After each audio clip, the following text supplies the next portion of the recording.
What is up, YouTube? HPJ here, and I'm coming at you guys today because we have some retro deck profiles to take a look at. And we're taking a look at probably another iconic retro deck, and it is Starter Deck Kaiba from the TCG. And it's crazy how you can just look at these starter decks, and it's just so much shenanigans behind them that it is just, you know, crazy how things go. And, I am going to be one of many to say it, because I'm sure a lot of other people will be like, oh, it's just another starter deck. No, but these starter decks influence so many different things that came to be later on in, the careers of so many different players that it's not even funny how, just how much of it has become a thing. So yeah, we're going to be taking a look at it. We're definitely going to be taking a look at it. And I hope you guys are ready for it, because I am. So yeah, we got starter deck Kaiba that we'll be taking a look at, and oh boy, starter deck Kaiba, you are a definite godsend to what you're supposed to be doing, dude. Like this is crazy. Um, how much effort really got put into this starter deck. So, starter deck Kaiba starts off with one copy of Blue Eyes White Dragon, one copy of Sword Stalker, one copy of Gyaku Tenno Megami, one copy of Rude Kaiser, one copy of Judge Man, one copy of Lejin, the Mystical Genie of the Lamp, one copy of Ryukushin Powered, one copy of Battle Axe, one copy of Rogue Doll, one copy of Skull Red Bird, one copy of Kochi Kochi, one copy of Pale Beast, one copy of Komori Dragon, one copy of Mystic Clown, one copy of Yarby, one copy of Mystic Horseman, one copy of Dehuman, one copy of Ogre in the Black Shadow, one copy of Dark Assailant, one copy of Dark Titan Terra, one copy of Master and Expert, one copy of Hitatsumi Giant, one copy of Terra the Terrible, one copy of Rikushin, one copy of Destroyer Golem, one copy of Unknown Warrior of Fiend, one copy of Lord of D, one copy of Mysterious Puppeteer, one copy of the Wicked Worm Beast, one copy of Trap Master, one copy of Hane Hane.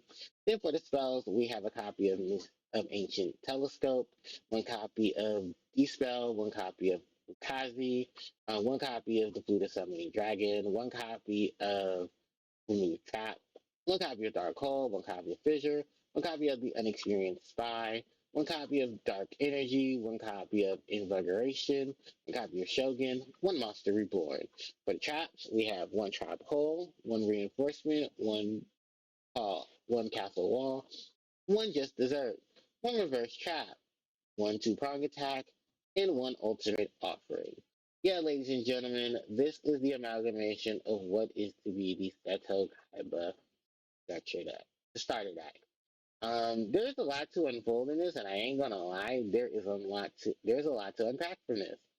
So, what initially is that yeah, all the amalgamation of things that were for Yugimoto, they ended up doing the same thing for Seto Kaiba.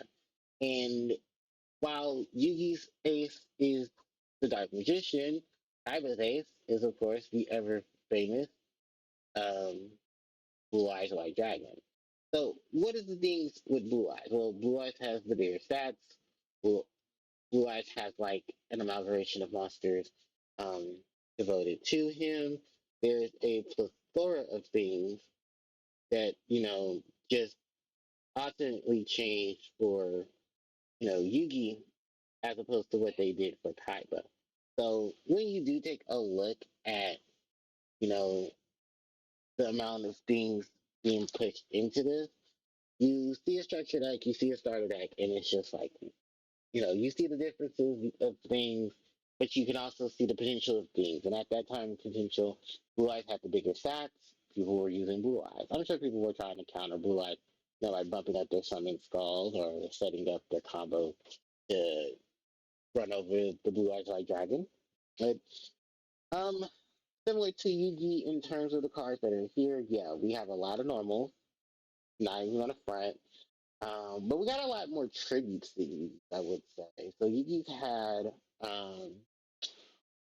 Dark Magician, Guy of the First Night, Summon Skull, and Curse of Dragon.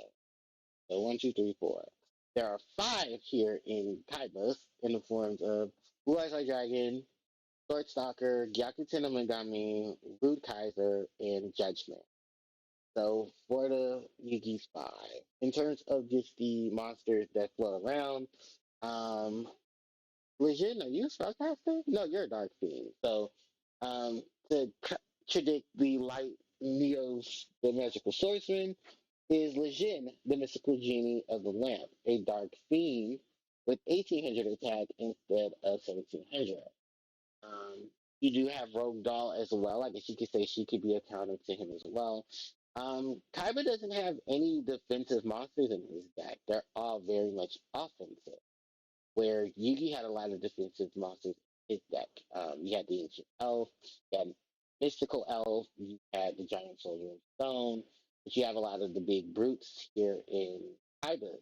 And it's funny because you can take a lot of these different monsters and then put them into into Yugi's deck, take some of Yugi's monsters and take them out and put them in Kaiba, and they just kind of work so well together.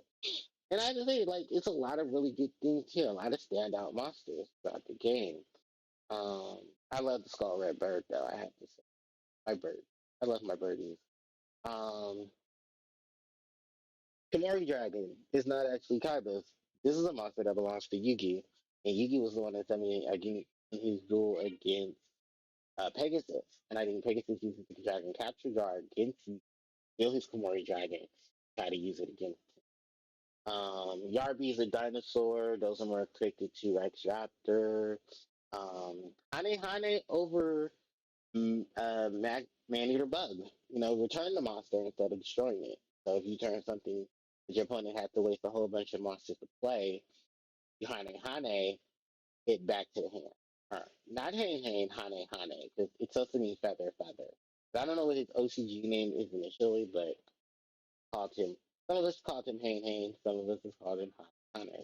I've always called him Hane Hane, even though I've been corrected and told no, his name is Hane. Still keeping the Trap Master to remove trap cards. The D-Spell and remove trap as well. The Flute of 70 Dragons is something new. You have to control Lord of D to activate and resolve this card's effect. But you can just summon two dragon type monsters from your hand. So it's basically a way to cheat out your Blue Eyes White Dragon. And I don't think Rukaiser's Dragon, no Earth Beast Warrior.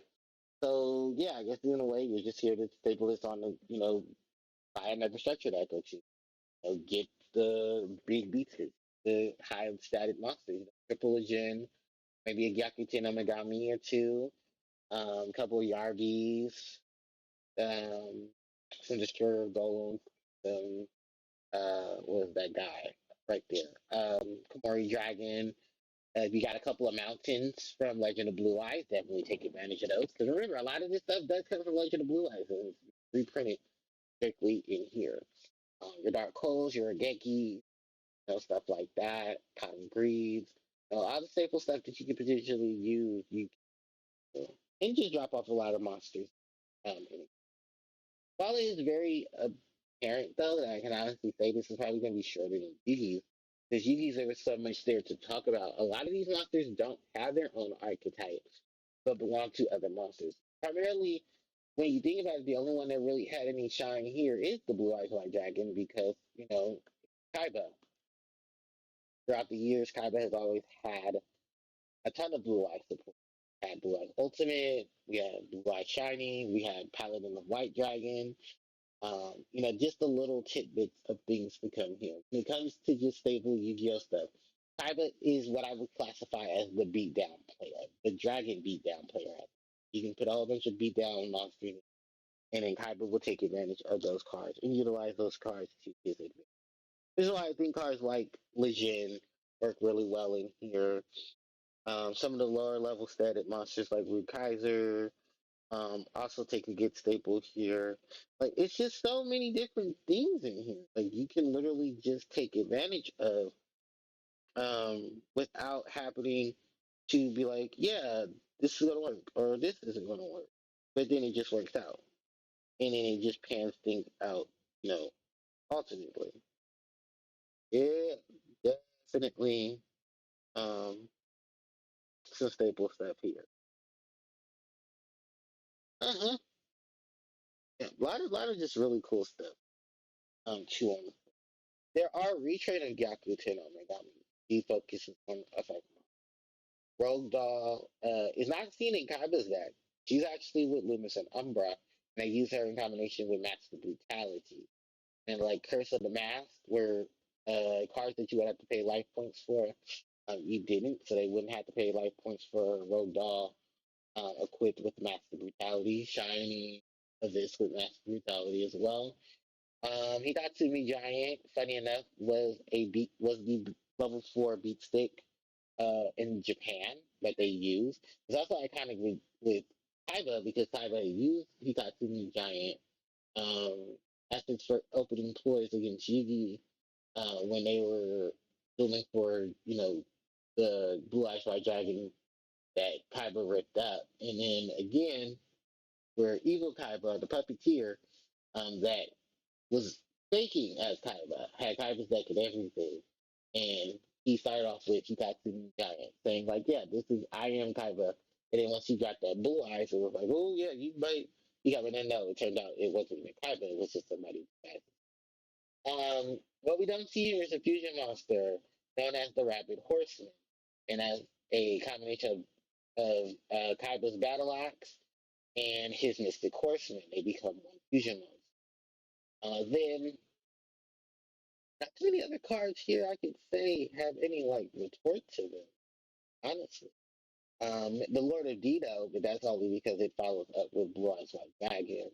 The Mystic Puppeteer. Well, while this card is treated as a puppet, is not treated as a puppet card. Another monster is normal flip summon, gave 500 life. So I guess this is the way to give yourself life points for a monster with basic ass attack and defense. I don't understand the choices for this, but okay, I guess.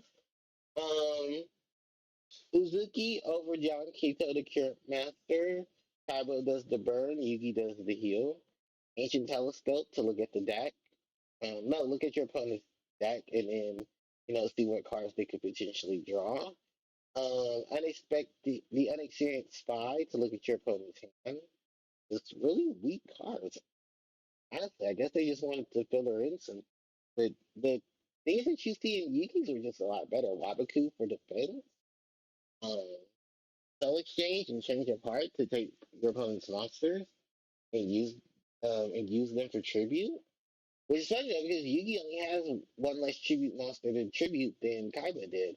Kaiba's still rocking a couple of beaters, but I think Kaiba has more level 6 monsters to tribute than Yugi did.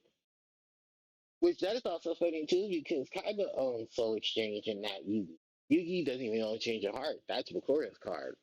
So yeah, you look at all of those various situations and wow, yeah, they just really did just put a lot of cards into the deck for them. Ryukushin Power, regular Ryukushin. Um, but I mean, they're even the same monster. They just monsters who ironically had that whole thing where back in the day in Yu-Gi-Oh, they had different monsters who shared different names with other monsters, so that way they could try to sell them off with like quote evolutions of cards before they started doing the level monsters. Um, the Dark Assailant, I believe that belongs to Bakura as well. D warrior, D human is not actually a dimensional human. No, this is dragon human. They shortened the D similar to how they shortened the D for Lord of D. They don't call it Lord of Dragons. They don't call him Dragon Human because the text and font were just too small to try to put onto the cards. So instead, they just called them Lord of Dragon or Lord of D and D Human. They did try to fix this again because they did create a whole sub series of different dimension. DD Warrior Lady, DD Assailant, DD Warrior, well, Dimension Warrior. What was that other monster? If I'm trying to remember off the top of my head. Um, oh, different Dimension Master who is what was it? He now has a upgraded for well he's upgraded to Dimension Shifter. Yeah, so now he's become a whole for his head trap. And sorry, I'm on some candy body issues. But yeah, it's a pretty basic starter deck.